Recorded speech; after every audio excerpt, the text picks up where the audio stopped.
My name is Daniel Gutz. I am a double major in social work and Spanish.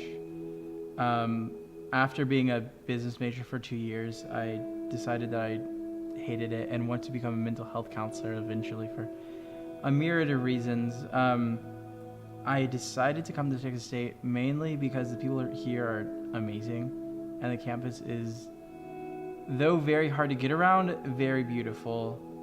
And UT is just incredibly hard to get into. So as much as I would have liked to, it was out of my means to do so. So when I first came to the university, oh my God, memorization. Because so how mobility works as a blind person, at least how I do it, I've never met a blind person that actually counts their steps.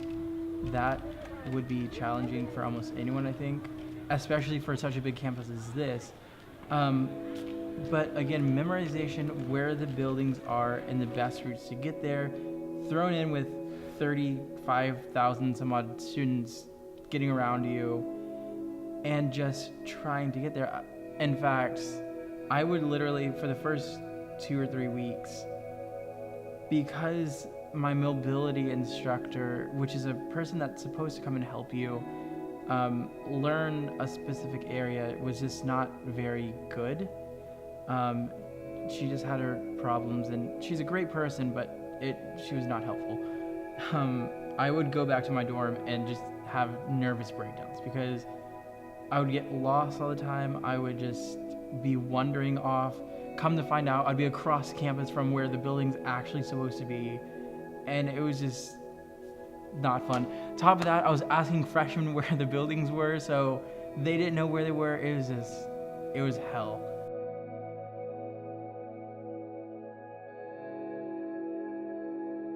Finding my classes at the beginning of the year is really difficult.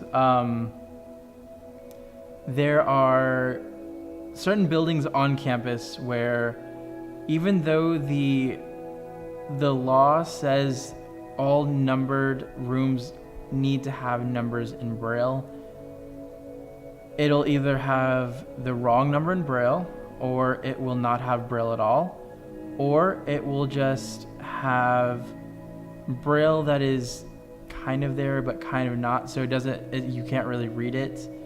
I've also run into the issue of I'll go into classrooms and I'll literally be sitting there for a few minutes, 10 or 15 minutes, and realize that my class is canceled because there's a note or whatever.